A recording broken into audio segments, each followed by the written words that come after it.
Pernah nggak sih kamu merasa hidupmu jalan di tempat? Tahun berganti, resolusi dibuat, tapi rasanya nothing changes. Kamu masih bergulat dengan masalah yang sama, kebiasaan buruk yang sama, dan rasa tidak percaya diri yang sama. Kita seringkali menunggu momen yang pas, menunggu bantuan orang lain, menunggu keajaiban datang mengetuk pintu, atau bahkan menyalahkan keadaan dan takdir. Tapi teman-teman, ada satu kebenaran pahit sekaligus manis yang harus kita telan hari ini. Tidak ada yang akan datang menyelamatkanmu. Satu-satunya orang yang bisa menarikmu keluar dari lubang kemalasan dan keputusasaan itu adalah dirimu sendiri.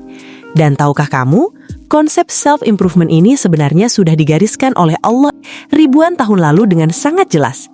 Hari ini kita akan bedah bagaimana menjadi versi terbaik diri kita, the best version of us, melalui kacamata Al-Quran. Yuk kita mulai!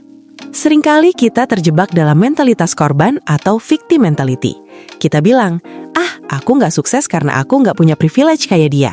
Atau, lingkunganku toksik, gimana mau maju? Valid, semua alasan itu valid. Tapi apakah dengan menyalahkan keadaan itu berubah? Tidak.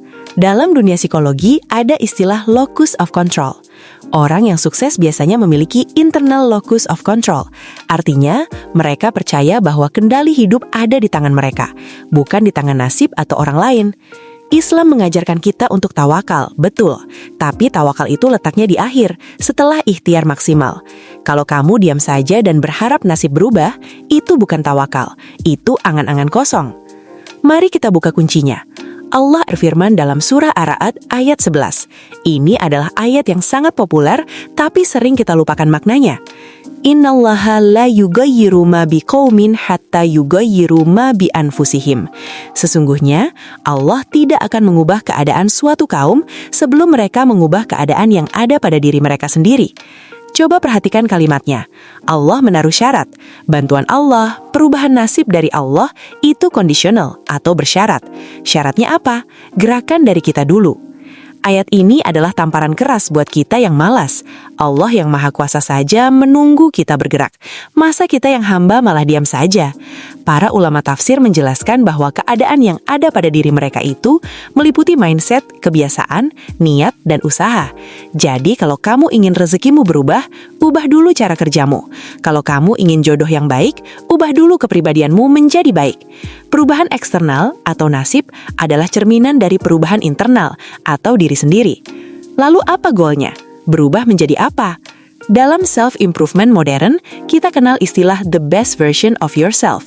Ternyata Al-Quran sudah menyebutkan potensi kita ini dalam surah At-Tin ayat 4. Laqad khalaqanal insana fi ahsani taqwim. Sungguh kami telah menciptakan manusia dalam bentuk yang sebaik-baiknya.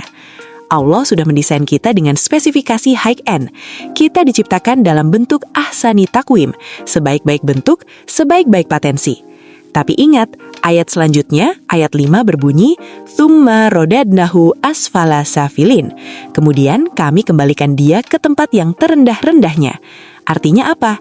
Kita punya potensi jadi mulia, jadi hebat, jadi bermanfaat. Tapi kalau kita tidak menjaga potensi itu, kalau kita malas, tidak beriman, dan tidak beramal soleh, kita akan jatuh menjadi versi terburuk atau sampah masyarakat. Jadi, self-improvement bagi seorang muslim bukan cuma soal biar kaya atau biar terkenal, tapi ini adalah bentuk syukur kita kepada Allah. Kita merawat dan memaksimalkan potensi ahsani takwim yang sudah Allah titipkan. Oke, sekarang how to-nya. Bagaimana cara kita mulai berubah hari ini berdasarkan panduan tadi? 1. Muhasabah, audit diri sendiri. Berhenti melihat keluar. Ambil kertas, tulis apa saja penyakit dalam dirimu. Apakah kamu pemalas, suka menunda sholat, suka gibah? Jujurlah pada dirimu sendiri. Kamu nggak bisa memperbaiki apa yang tidak kamu akui. 2. Perbaiki niat, the big why. Kenapa kamu mau berubah? Kalau cuma buat pamer pencapaian di medsos, kamu akan lelah. Tapi kalau niatmu, ya Allah, aku ingin jadi lebih sehat dan pintar, supaya ibadahku lebih kuat dan aku bisa bermanfaat buat orang lain, itu energinya beda. Itu unlimited energi. 3. Mulai dari yang kecil, istiqomah. Jangan langsung mau ubah segalanya dalam satu malam. Dalam Islam, amalan yang paling dicintai Allah adalah yang dawam, konsisten meskipun sedikit. Baca buku 1 lembar sehari, olahraga 5 menit, sholat tepat waktu. cicil perubahan itu. Teman-teman, ingatlah, hidupmu adalah tanggung jawabmu. Allah sudah memberi kuncinya, Allah sudah memberi potensinya. Sekarang giliran kamu yang memutar kuncinya. Jangan tunggu tahun baru, jangan tunggu Senin depan. Mulailah saat video ini berakhir. Tutup HP-mu sejenak, ambil wudhu, sujud, dan minta kekuatan dari Allah untuk memulai langkah baru menjadi versi terbaik dirimu. Terima kasih sudah menonton. Kalau kamu merasa video ini bermanfaat, jangan lupa like dan share ke teman kamu yang butuh pengingat ini. Tulis di kolom komentar, "Saya siap berubah karena Allah," sebagai doa kita bersama. Sampai jumpa di video selanjutnya. Assalamualaikum warahmatullahi wabarakatuh.